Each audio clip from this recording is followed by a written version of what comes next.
بسم اللہ الرحمن الرحیم۔ السلام علیکم دوستو، دنیا بھر کی خبروں میں آج آپ سنیں گے، لیکن اس سے پہلے اگر ہو سکے تو لائک اور سبسکرائب کا بٹن ضرور دبا لیں، شکریہ۔ یہ الٹا بھی لٹک جائیں تو مجھے نااہل نہیں کروا سکتے، عمران خان۔ سابق صدر ٹرمپ کی وجہ سے امریکہ میں خانہ جنگی کے بادل۔ عمران خان نے ملعون رشدی کے ساتھ بیٹھنے سے انکار کر دیا۔ یوکرین کے فوجیوں نے منظم طریقے سے نیوکلیئر پاور پلانٹ کے گرد فائرنگ کی، روسی صدر پوٹن۔ گرفتاریوں کا خوف، 13 لیگی رہنما عدالت پہنچ گئے۔ طالبان نے ناکارہ جہاز اور ہیلی کاپٹر کس سے مرمت کرائے۔ سعودی عرب کے خشک صحرا میں بھی سیلاب۔ بھائی کے علاج کے لیے چندہ جمع کرنے والی بہن اسی بیماری سے انتقال کر گئی۔ تو آئیے چلتے ہیں خبروں کی تفصیل کی جانب۔ عمران خان نے کہا ہے کہ اسلام آباد بند کرنا چاہوں تو آسانی سے کر سکتا ہوں، عوام میرے ساتھ کھڑے ہیں۔ سب کو پتہ چل گیا ہے، لیکن عوامی سپورٹ کے ساتھ بھاری ذمہ داری بھی آتی ہے۔ اسلام آباد بند کرنا چاہوں تو آسانی سے کر سکتا ہوں، لیکن یہ میرا آخری قدم ہوگا۔ اس حد تک نہیں جانا چاہتا کیونکہ ملک کو معاشی نقصان ہو سکتا ہے، لہٰذا سوچ سمجھ کر فیصلہ کرنا ہوگا۔ پاکستان کے چوروں کو پشت پناہی کرنے والے پھنس گئے ہیں۔ انتخابات میں جتنی تاخیر ہوگی ہماری پارٹی کو اتنا ہی فائدہ ہوگا۔ یہ الٹا بھی لٹک جائیں تو مجھے نااہل نہیں کروا سکتے۔ عمران خان کا کہنا تھا کہ شہباز گل نے ٹی وی پر جو کہا اصغر خان کیس میں ججز کے وہی ریمارکس ہیں، تو کیا اس بات پر ججز کو بھی پکڑا جائے گا؟ پی ٹی آئی کو شہداء سے متعلق منفی مہم میں جان بوجھ کر ٹارگٹ کیا گیا۔ عظمیٰ بخاری سے کہیں اپنے خاوند کو پولیس کی تحویل میں دیں، جو شہباز گل سے اگلوانا ہے وہ عظمیٰ کا خاوند اگل دے گا۔ عمران خان نے بتایا کہ پنجاب میں پولیس اہلکاروں کو تبدیل کرنا چاہا تو پیغام ملا کہ نہیں کر سکتے۔ حکومت کی میثاق معیشت سے متعلق پیشکش پر عمران خان نے جواب دیا کہ شہباز شریف اگر سنجیدہ ہیں تو بھائی کی اربوں کی جائیداد ملک میں لے آئیں۔ عمران خان نے کہا کہ میں عاشق رسول صلی اللہ علیہ وآلہ وسلم ہوں۔ نبی کریم صلی اللہ علیہ وآلہ وسلم سے محبت تک ایمان مکمل نہیں ہوتا۔ ملعون سلمان رشدی سے زیادہ غلیظ انسان کوئی نہیں، وہ فتنہ ہے۔ میں نے اپنے انٹرویو میں سیال کوٹ میں سری لنکن شہری کے مارنے کے واقعہ کا حوالہ دیا تھا کہ کسی کو اجازت نہیں ہونی چاہیے کہ قانون ہاتھ میں لے کر کسی کو بھی مار دیا جائے۔ انہوں نے کہا کہ آرمی چیف جنرل باجوہ کی توسیع سے متعلق کچھ نہیں جانتا۔ ہر روز کوئی نئی کہانی ان کے بارے میں سننے کو ملتی ہے۔ ماہرین کا خیال ہے کہ صدر ٹرمپ کی رہائش گاہ سے بازیاب ہونے والی اہم دستاویزات کا مسئلہ امریکہ کی دو بڑی سیاسی جماعتوں کے درمیان کوئی معمولی جھگڑا نہیں ہے، بلکہ امریکہ کے انٹیلیجنس اداروں اور تاجر پیشہ سیاست دانوں کے درمیان بھرپور جنگ ہے۔ لہٰذا عین ممکن ہے کہ آگے چل کر یہ ٹکراؤ مزید شدت اختیار کر جائے، اور یہی وہ خطرہ ہے جس کے بارے میں ایف بی آئی اور انٹرنل سیکیورٹی منسٹری نے وارننگ جاری کی ہے۔ یہ وارننگ گزشتہ ہفتے ایف بی آئی اہلکاروں کی جانب سے فلوریڈا ریاست میں واقع سابق امریکی صدر ٹرمپ کی رہائش گاہ میں داخل ہو کر سرچ آپریشن انجام دینے کے بعد جاری کیا گیا ہے۔ یاد رہے دوستو کہ گزشتہ ہفتے ایف بی آئی نے صدر ٹرمپ کی رہائش گاہ پر کریک ڈاؤن کیا اور وہاں موجود اہم دستاویزات ضبط کر لی تھی۔ اب امریکہ کے ان دو سیکیورٹی اداروں نے حکومتی عہدیداروں کو خبردار کیا ہے کہ انہیں سابق صدر ٹرمپ کے حامیوں کی جانب سے جان کا خطرہ لاحق ہے۔ اسی طرح ایف بی آئی اور منسٹری آف انٹرنل سیکیورٹی نے اپنے اس مشترکہ بیانیے میں ملکی سطح پر خانہ جنگی یا مسلح انقلاب رونما ہونے کے بارے میں بھی خبردار کیا ہے۔ یہ کہنا شاید غلط نہ ہو کہ امریکی تاریخ میں پہلی بار ملک کے دو اہم سیکیورٹی حکومتی اداروں نے ایسی وارننگ جاری کی ہے جس میں ملکی سطح پر خانہ جنگی یا مسلح انقلاب رونما ہونے کا خدشہ ظاہر کیا گیا ہے۔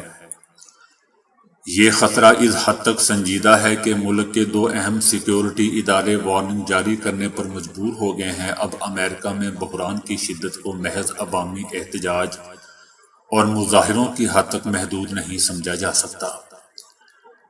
ریاست فلوریڈا کے جس جج نے سابق امریکی صدر ٹرمپ کی رہائش گاہ کی تلاشی کا حکم جاری کیا تھا، اسے براہ راست مار دینے کی دھمکی دی گئی ہے۔ اس میں کوئی شک نہیں کہ ایف بی آئی کی جانب سے سابق صدر ٹرمپ کی رہائش گاہ پر چھاپا اور سرچ آپریشن محض ایک عدالتی مسئلہ نہیں رہا بلکہ گرم سیاسی ایشو میں تبدیل ہو چکا ہے۔ اس وقت نہ صرف امریکہ کی دو بڑی سیاسی جماعتیں اس مسئلے میں الجھ چکی ہیں بلکہ ملک کے اہم سیکیورٹی ادارے بھی اس میں مداخلت کرنے پر مجبور ہو چکے ہیں۔ ملک کے اہم سیکیورٹی ادارے اس بابت شدید پریشان دکھائی دیتے ہیں کہ کہیں سابق صدر ٹرمپ کے شدت پسند حامی یا جعلی انتہائی اقدام پر نہ اتر آئیں۔ حامیوں کی جانب سے ایک نمونہ گزشتہ ہفتے اس وقت دیکھنے میں آیا جب سابق صدر ٹرمپ کے مسلح حامیوں نے ان کی رہائش گاہ کے سامنے طاقت کا مظاہرہ کیا۔ اس مظاہرے میں شریک افراد نے ایسے پلے کارڈز اٹھا رکھے تھے جن پر ایف بی آئی کو ختم کرنے کا مطالبہ لکھا ہوا تھا۔ برطانوی اخبار گارڈین کو انٹرویو دیتے ہوئے عمران خان کا کہنا ہے کہ ملعون رشدی سمجھ گیا تھا کہ ان کی کتاب ہمارے لیے کیوں دل شکن تھی، کیونکہ وہ ایک مسلمان گھرانے سے تعلق رکھتا تھا۔ وہ ہمارے دلوں میں بسنے والے پیغمبر اسلام صلی اللہ علیہ وآلہ وسلم کی محبت، احترام اور تعظیم کو جانتا تھا، اس لیے ان کی کتاب پر غم و غصہ قابل فہم ہے۔ انٹرویو کے دوران جب نیو یارک میں ملعون پر حملے کے بارے میں ان سے رد عمل پوچھا گیا تو عمران خان نے کہا کہ میرے خیال میں یہ خوفناک تھا۔ دوستو، یاد رہے کہ عمران خان نے 10 سال پہلے انڈیا میں ایک پروگرام میں شرکت سے معذرت کر لی تھی کیونکہ ملعون رشدی بھی اس تقریب میں شامل تھا جن کے ساتھ وہ سٹیج پر نہیں بیٹھنا چاہتے تھے۔ 1 سال پہلے عمران خان نے مغرب میں اور بہت سے افغانوں میں اس وقت غم و غصے کی لہر دوڑاتی تھی جب انہوں نے طالبان کے اقتدار پر قبضے کا خیر مقدم کرتے ہوئے کہا تھا کہ انہوں نے غلامی کی زنجیریں توڑ دی ہیں۔ گارڈین کو انٹرویو میں عمران خان نے مزید کہا کہ بالآخر افغان خواتین اور افغان عوام کو ہی اپنے حقوق کے لیے زور دینا ہوگا۔ وہ مضبوط لوگ ہیں، وہ بیرونی مداخلت سے نفرت کرتے ہیں۔ عمران خان نے ملکی سیاست پر بات کرتے ہوئے اپنا الزام دہرایا کہ ان کی حکومت کو بیرونی سازش کے تحت مقامی کھلاڑیوں کے ذریعے ہٹایا گیا۔ روسی صدر پیوٹن نے فرانسیسی صدر میکرون سے یوکرین کے حوالے سے بات چیت کی ہے۔ صدر پیوٹن کا کہنا ہے کہ یوکرین کے فوجیوں نے منظم طریقے سے نیوکلیئر پاور پلانٹ کے ارد گرد فائرنگ کی، جس سے بڑے پیمانے پر تباہی کا خطرہ پیدا ہو چکا ہے اور اس سے وسیع رقبے پر تابکاری آلودگی پھیل سکتی ہے۔ دونوں سربراہان نے بین الاقوامی ایٹمی توانائی ایجنسی کے مشن کو جلد از جلد خطے میں بھیجنے کی اہمیت کی طرف توجہ مبذول کروائی ہے، جو ایٹمی پاور پلانٹ کی حقیقی صورتحال کا جائزہ لے گی۔ صدر پیوٹن نے اس بات کی تصدیق کی ہے کہ روس معائنہ کاروں کو ضروری مدد اور تعاون فراہم کرنے کے لیے تیار ہے۔ پاکستان کی پنجاب اسمبلی میں ہنگامہ آرائی اور چودھری پرویز الہی پر تشدد کیس میں وارنٹ گرفتاری جاری ہونے پر 13 لیگی رہنماؤں حفاظتی ضمانت کے لیے عدالت پہنچ گئے۔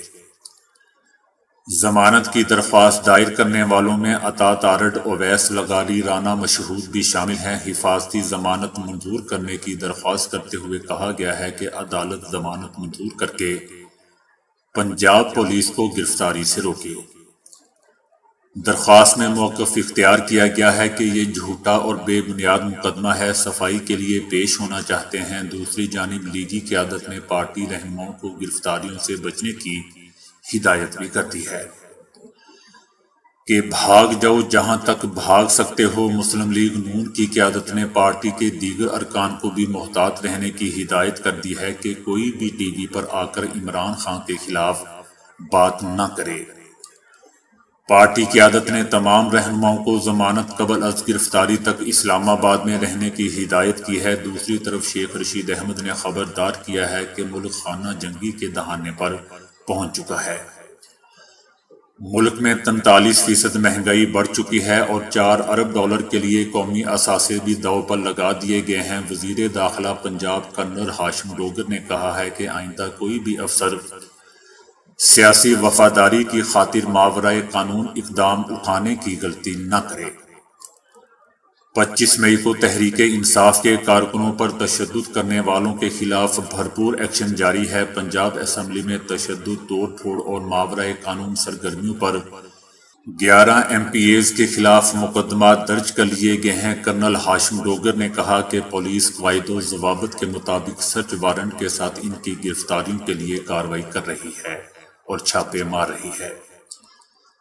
جن پولیس افسران نے 25 مئی اور ضمنی انتخابات کے دوران اختیارات سے تجاوز کیا انہیں ان کے عہدوں سے ہٹا کر کلوز کر دیا گیا ہے۔ وزیر داخلہ ہاشم ڈوگر نے بتایا کہ CCPO لاہور، DIG آپریشنز اور DIG انویسٹیگیشن سمیت کئی اضلاع کے افسران کو عہدے سے ہٹا دیا گیا ہے۔ 4 SP اور 7 DSP کو معطل کیا جا چکا ہے اور ان کے خلاف ہائی لیول انکوائری جاری ہے۔ 30 انسپکٹرز کو فوری طور پر معطل کر دیا گیا ہے۔ محکمانہ کارروائیوں کے بعد نوکریوں سے برخاست کیا جا رہا ہے۔ وزیر داخلہ پنجاب کرنل ہاشم ڈوگر کا کہنا تھا کہ فیصل آباد میں خواتین کارکنوں پر بندوق تاننے والے سب انسپکٹر کو نوکری سے ہی برخاست کیا جا چکا ہے۔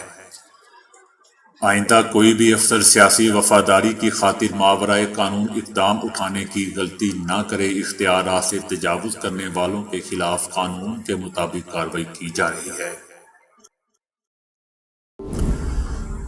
افغانستان میں طالبان نے غیر ملکی افواج کی جانب سے چھوڑے گئے ناکارہ جہاز اور ہیلی کاپٹروں کی مرمت کے بعد آزمائشی پروازیں کی ہیں۔ 1 سال پہلے جب طالبان نے ملک کا کنٹرول سنبھالا تھا تو اس وقت غیر ملکی افواج نے انخلا کرتے ہوئے بڑی تعداد میں ساز و سامان چھوڑا تھا جن میں جہاز اور ہیلی کاپٹرز بھی شامل تھے، تاہم وہ اڑنے کے قابل نہیں تھے، جن کی اب مرمت کی گئی ہے۔ کابل ایئرپورٹ کے قریب اڑائے جانے والے جہاز اور ہیلی کاپٹروں کی پرواز کافی نیچی رکھی گئی۔ یہ واضح نہیں ہو سکا کہ ہیلی کاپٹروں کی مرمت کے لیے ٹیکنیکی مدد کہاں سے حاصل کی گئی یا کس نے مہیا کی۔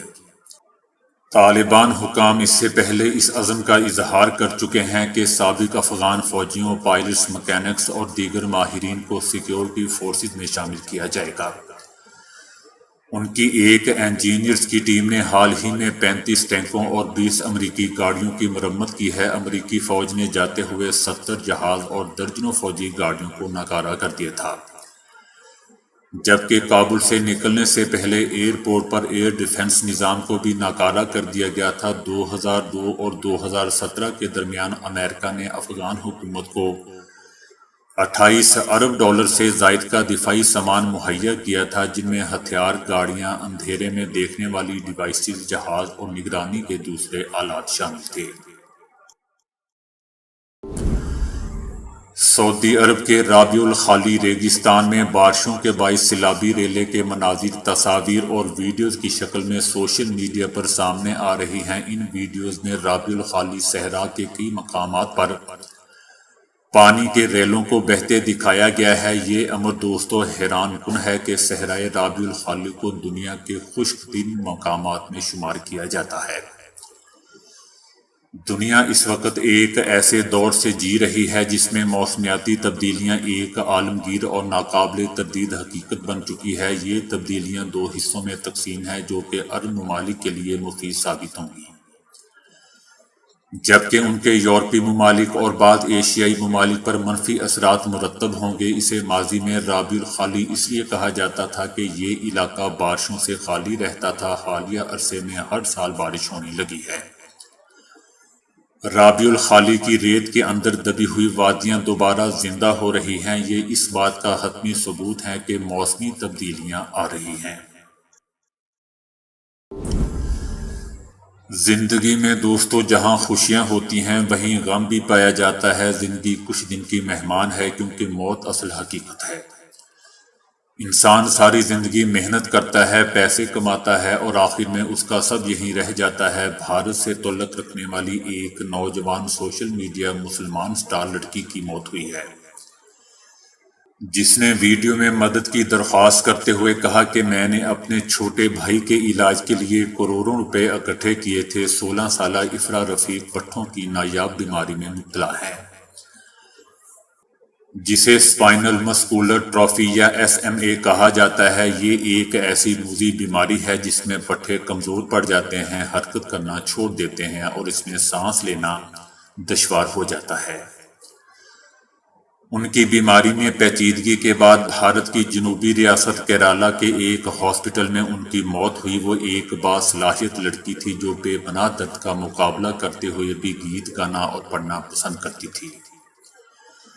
بیماری کے دوران افرا کے والد رفیق بتاتے ہیں کہ اس سب کے بعد جیسے ان کا گھر ٹوٹ کر رہ گیا ہو، کیونکہ ہم جانتے تھے کہ ہماری بیٹی کس تکلیف سے گزر رہی تھی۔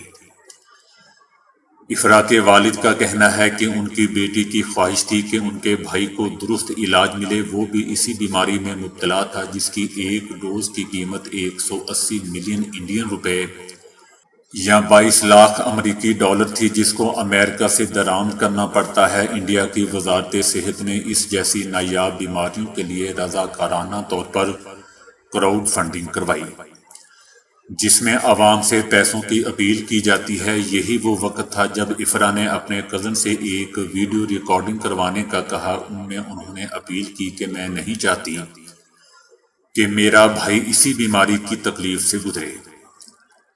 یہ ویڈیو سوشل میڈیا پر تیزی کے ساتھ وائرل ہوئی، جس کے بعد اس کی میڈیا کوریج بھی ہوئی۔ اپنی زندگی میں افرا نے YouTube چینل بھی شروع کیا تھا جس میں وہ صارفین کو اپنے بھائی کے علاج سے متعلق آگاہ کرتی تھی۔ ان ویڈیوز میں ان کو ہاسپٹل جاتے، بھائی کے ساتھ وقت بتاتے اور سالگرہ اور دیگر تہوار مناتے دکھایا گیا ہے۔ پھر ہوا کچھ یوں کہ افرا کی طبیعت بھی غیر معمولی طور پر خراب ہوتی چلی گئی۔ وہ بھی اسی بیماری کا شکار ہو چکی تھی۔ والدین کے مطابق وہ اپنی زندگی کے آخری دنوں میں اس کے لیے ہاتھ اٹھانا بھی مشکل ہو گیا تھا اور وہ درد سے دانت پیستی تھی۔ اب تک لگ بھگ 25 کروڑ 20 لاکھ سال قبل زمین پر جانداروں کی بڑی تعداد فنا ہو گئی تھی، جسے PTME کہا جاتا ہے۔ اب اس کے تازہ ثبوت پاکستان اور چائنا سے ملے ہیں۔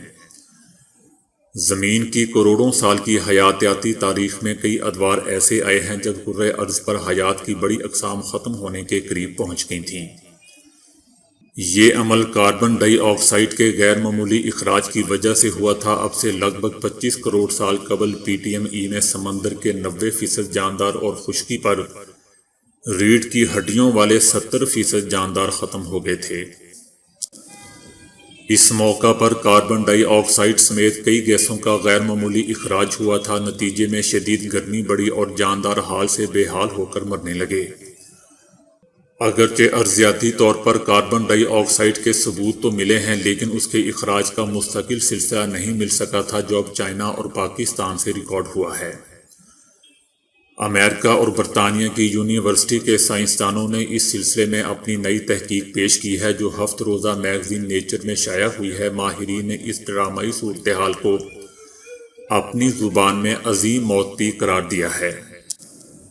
نئی تحقیق میں سائنسدانوں نے پودوں، مٹی اور دیگر سمندری اجسام میں کاربن 3 اور کاربن 13 آئسوٹوپس کا سراغ لگایا ہے۔ اس طرح 4 مختلف ادوار اور مقامات میں پاکستان اور چائنا شامل ہیں، جہاں عین 25 کروڑ سال قبل PTME کے دوران کاربن آئسوٹوپس کا غیر معمولی اخراج ملا ہے، اور اس سے تصدیق ہوتی ہے کہ شاید اس وقت کاربن ڈائی آکسائیڈ کا اخراج معمول سے 6 گنا تھا۔